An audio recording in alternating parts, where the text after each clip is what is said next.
नमस्कार। आकाशवाणी जयपुर अजमेर से प्रस्तुत हैं प्रादेशिक समाचार।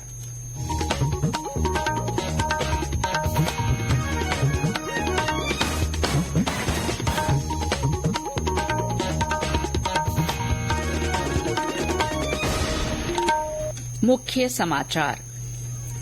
लोकसभा चुनाव के दूसरे चरण में प्रदेश की 13 लोकसभा सीटों पर नामांकन भरने का कल आखिरी दिन।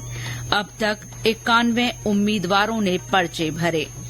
राज्य सरकार ने मानव अंग प्रत्यारोपण की फर्जी एनओसी मामले में जांच के लिए उच्च स्तरीय कमेटी गठित की। एसओजी ने फर्जी तरीके से नौकरी हासिल करने वाले 11 प्रशिक्षु पुलिस उप निरीक्षकों को गिरफ्तार किया। और प्रदेश के कई स्थानों पर मौसम में बदलाव, उत्तर पश्चिमी जिलों में बारिश की संभावना।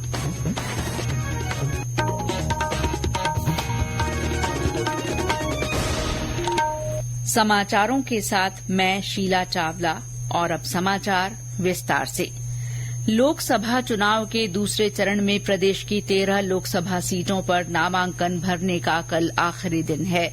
इस चरण में अब तक 91 उम्मीदवारों की ओर से 143 नामांकन पत्र दाखिल किए गए हैं। भारतीय जनता पार्टी और कांग्रेस के कई प्रमुख नेताओं ने आज अपने पर्चे भरे हैं।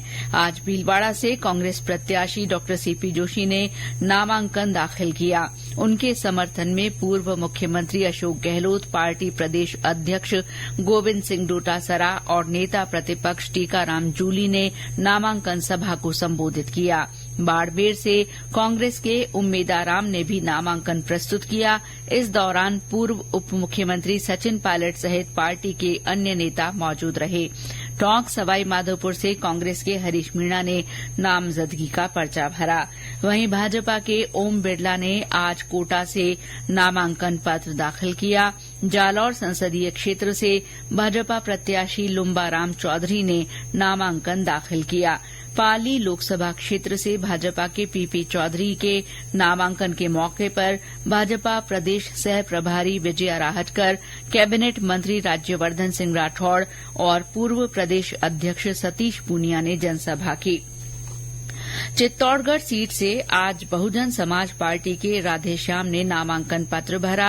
इस सीट से आज 2 निर्दलीयों ने भी अपने नामांकन पत्र दाखिल किए। दूसरे चरण में 5 अप्रैल को नामांकन पत्रों की जांच होगी और 8 अप्रैल तक नाम वापस लिए जा सकेंगे। मतदान 26 अप्रैल को होगा। इस बीच बागीदौरा विधानसभा सीट के उपचुनाव के लिए भी नामांकन का काम जारी है। आज भारत आदिवासी पार्टी से जय कृष्ण पटेल ने बागीदौरा एसडीएम के समक्ष अपना नामजदगी का पर्चा पेश किया। नामांकन से पहले विधायक राजकुमार रोत सहित हजारों समर्थकों ने बागीदौरा में रैली निकाली। इस सीट का मतदान भी 26 अप्रैल को होगा। भाजपा के राष्ट्रीय अध्यक्ष जेपी नड्डा ने आज झालावाड़ से लोकसभा प्रत्याशी दुष्यंत सिंह के समर्थन में रैली की। रैली को संबोधित करते हुए श्री नड्डा ने केंद्र सरकार की ओर से शुरू की गई विभिन्न योजनाओं का जिक्र करते हुए कहा कि पिछले 10 साल में गांवों की तस्वीर बदल गई है। श्री नड्डा ने कहा कि महिलाओं के सशक्तिकरण के लिए उज्ज्वला योजना सहित कई योजनाएं बनाई गईं। साथ ही नारी शक्ति वंदन अधिनियम विधेयक पास कराया। उन्होंने कहा कि भाजपा गरीब, युवा, अन्नदाता और नारी शक्ति को आगे बढ़ाने पर विशेष जोर दे रही है। आपको जानकर खुशी होगी कि आज 80 करोड़ की जनता को गरीब कल्याण अन्न योजना में 5 किलो गेहूं या 5 किलो चावल, 1 किलो दाल दिया जा रहा है।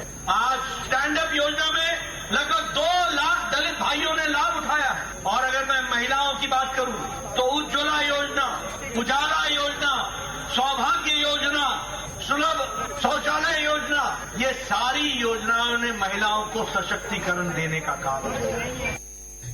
देश में हुए इंफ्रास्ट्रक्चर विकास के बारे में जिक्र करते हुए उन्होंने कहा कि देश में सड़कों का जाल बिछ रहा है। राजस्थान में रेल का बजट 7 गुना बढ़ गया है। उन्होंने कहा कि मोदी सरकार की नीतियों के कारण देश आत्मनिर्भर बन रहा है। इंडी गठबंधन पर प्रहार करते हुए उन्होंने कहा कि ये गठबंधन घोटालेबाजों को बचाने और परिवारवाद को आगे बढ़ाने के उद्देश्य से काम कर रहा है। उधर कोटा में ओम बिरला की नामांकन रैली को संबोधित करते हुए मुख्यमंत्री भजनलाल शर्मा ने कहा कि कांग्रेस के शासन में भ्रष्टाचार की कहानी लिखी जाती थी। देश आतंकवाद से परेशान था और तुष्टीकरण के नाम पर वोट लिए जाते थे। कांग्रेस ने 7 दशक तक गरीबी हटाने के नाम पर वोट मांगा। उन्होंने गरीबी नहीं हटाई बल्कि गरीबों को ठगने का काम किया है।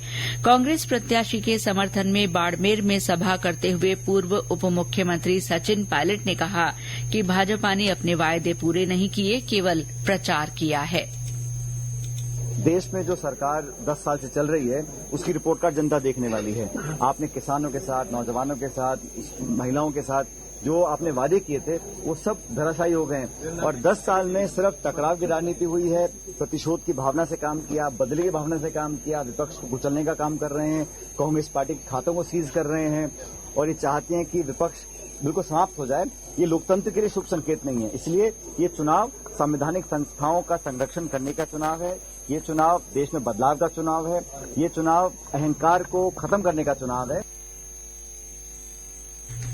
प्रदेश में लोकसभा चुनाव में 100% मतदान सुनिश्चित करने के लिए आज भी जिलों में जागरूकता कार्यक्रम हुए। झुंझुनू में मेरा वोट मेरी आवाज कार्यक्रम के तहत जागरूकता रैली निकाली गई। दिव्यांगों की ओर से निकाली गई इस रैली को एडीएम रामरतन सौकरिया ने हरी झंडी दिखाकर रवाना किया। जोधपुर में शीतला माता कागा मेले के अवसर पर स्वीप टीम ने सेल्फी प्वाइंट की स्थापना कर लोगों को वोट डालने के लिए जागरूक किया। मेले में लोगों को सी विजिल और वोटर हेल्पलाइन ऐप की महत्ता बताकर उन्हें डाउनलोड करने के लिए प्रेरित किया गया। सलूम्बर में मतदाता जागरूकता के लिए निर्वाचन विभाग के निर्देशन में नृत्य नाटिका, रंगोली सहित विभिन्न कार्यक्रम हुए। जिले के सराड़ा, बलुआ, सेमारी, इसरवास, नामचोथ में नरेगा श्रमिकों और आंगनबाड़ी कार्यकर्ताओं को मतदान के प्रति जागरूक किया गया और उन्हें वोट डालने की शपथ दिलाई गई। बूंदी में बुजुर्गों की चौपाल लगाकर 100% मतदान का संदेश दिया गया। हनुमानगढ़ में 7 और 14 अप्रैल को सभी मतदान केन्द्रों पर आओ बूथ चलें अभियान चलाया जाएगा। जैसलमेर में शहरी और ग्रामीण इलाकों में सभी सरकारी कार्यालयों में कर्मचारियों और अधिकारियों को मतदान की शपथ दिलाई गई। लोकसभा चुनाव के मद्देनजर आकाशवाणी समाचार जयपुर की ओर से मतदाता जागरूकता के लिए संदेश श्रृंखला चलाई जा रही है। इसमें श्रोता संदेश भेजकर आमजन को वोट डालने के लिए प्रेरित कर सकते हैं। श्रोता अपने संदेश रिकॉर्ड कर या टाइप कर व्हाट्सएप नंबर 9414052368 पर भेज सकते हैं। चुनिंदा संदेशों को समाचार बुलेटिनों में स्थान दिया जाएगा। आज का संदेश शेरगढ़ जोधपुर के श्रोता ने भेजा है। आकाशवाणी के सभी श्रोताओं को गांव चाबा तहसील शेरगढ़ जिला जोधपुर से श्रवणदान चरण का प्यार भरा नमस्कार। साथियों, लोकतंत्र के इस पर्व की आप सबको बहुत बहुत शुभकामनाएं और जागरूक बने, ज्यादा से ज्यादा संख्या में मतदान कराएं और इस जागरूकता अभियान को आगे बढ़ाएं। बहुत बहुत धन्यवाद। कांग्रेस के कई दिग्गज नेताओं ने आज भारतीय जनता पार्टी की सदस्यता ले ली। इनमें पूर्व सांसद, विधायक और भाजपा से बागी होकर चुनाव लड़ने वाले नेता भी शामिल हैं। प्रदेश भाजपा मुख्यालय में राजस्थान की सह प्रभारी विजया राहटकर की मौजूदगी में कांग्रेस के पूर्व सांसद शंकर पन्नू, पिलानी से कांग्रेस के पूर्व विधायक जेपी चंदेलिया, जेजेपी के पूर्व प्रदेश उपाध्यक्ष और पूर्व एमएलए नंदकिशोर महरिया ने भाजपा की सदस्यता ग्रहण की। कांग्रेस छोड़कर भाजपा में आए शंकर पन्नू ने मीडिया से बातचीत में अशोक गहलोत पर निशाना साधा। उन्होंने कहा कि वे जिंदगी भर कांग्रेस के निष्ठावान कार्यकर्ता रहे, लेकिन कांग्रेस ने निष्ठावान कार्यकर्ताओं को चुन चुन कर मारा है। राज्य सरकार ने एक आदेश जारी कर प्रदेश में मानव अंग प्रत्यारोपण की फर्जी एनओसी मामले और निजी अस्पताल में अंग प्रत्यारोपण प्रकरण के संबंध में जांच के लिए चिकित्सा शिक्षा आयुक्त की अध्यक्षता में 5 सदस्यीय उच्च स्तरीय कमेटी गठित की है। ये समिति 15 दिन में जांच रिपोर्ट देगी। चिकित्सा शिक्षा विभाग की अतिरिक्त मुख्य सचिव शुभ्रा सिंह ने बताया कि चिकित्सा शिक्षा आयुक्त की अध्यक्षता में गठित इस उच्च स्तरीय कमेटी में रजिस्ट्रार, राजस्थान मेडिकल काउंसिल, मानव अंग और ऊतक यानी टिश्यू प्रत्यारोपण के प्राधिकृत अधिकारी, वरिष्ठ विधि परामर्शी तथा विभाग के उप शासन सचिव को सदस्य और नोडल अधिकारी एनओटीपी को सदस्य सचिव के रूप में नामित किया गया है। ये समाचार आकाशवाणी जयपुर अजमेर से प्रसारित किए जा रहे हैं। एसओजी ने फर्जी तरीके से नौकरी हासिल करने वाले 11 प्रशिक्षु पुलिस उप निरीक्षकों को आज गिरफ्तार कर लिया। इनमें 2 महिलाएं भी शामिल हैं। पुलिस उप निरीक्षक भर्ती परीक्षा 2021 में पास होने के बाद ये राजस्थान पुलिस अकादमी में प्रशिक्षण ले रहे थे। एसओजी ने कल 15 प्रशिक्षु उप निरीक्षकों को हिरासत में लिया था। इन प्रशिक्षु उप निरीक्षकों पर अपने स्थान पर डमी परीक्षार्थी बैठाने या पेपर आउट कर पास होने के आरोप हैं। एसओजी के अतिरिक्त पुलिस महानिदेशक वीके सिंह ने आज एक प्रेस वार्ता में बताया कि अभी बाकी संदिग्धों से पूछताछ की जा रही है। इससे पहले आज सुबह एसओजी ने दौसा निवासी तृतीय श्रेणी शिक्षक रोशन लाल मीणा को गिरफ्तार कर लिया। एसओजी के अनुसार वो अब तक राज्य सरकार की 16 और केंद्र सरकार की 4 भर्ती परीक्षाओं में शामिल हो चुका है। साथ ही उसके 5 परीक्षार्थियों के स्थान पर डमी कैंडिडेट बनकर परीक्षा देने और नौकरी लगाने की पुष्टि हो चुकी है। और अब मौसम। प्रदेश में आज कई जगह मौसम में बदलाव हुआ है। बालोतरा में आसमान में बादल छाए रहे, साथ ही तेज हवा भी चली, जिससे लोगों को गर्मी से राहत मिली। चूरू में दिन भर बादल छाए रहे, जबकि आसपास के गांवों में हल्की से मध्यम बारिश दर्ज हुई। जयपुर में भी बादलों की लुकाछिपी चलती रही। मौसम विभाग ने आगामी 2-3 दिन तापमान सामान्य के आसपास बने रहने की संभावना जताई है। विभाग के अनुसार आज बीकानेर, हनुमानगढ़, गंगानगर, चूरू, सीकर, झुंझुनू, अलवर और आसपास के इलाकों में बारिश हो सकती है। बाकी हिस्सों में मौसम शुष्क रहने की संभावना है। चित्तौड़गढ़ जिले में नारकोटिक्स विभाग ने आज से अफीम तौल की शुरूआत कर दी है। चित्तौड़गढ़ के दोनों खंडों में 475 से अधिक गांवों के 9,677 किसानों की अफीम की तुलाई होगी। और अंत में मुख्य समाचार एक बार फिर। लोकसभा चुनाव के दूसरे चरण में प्रदेश की 13 लोकसभा सीटों पर नामांकन भरने का कल आखिरी दिन है। अब तक 91 उम्मीदवारों ने पर्चे भरे हैं।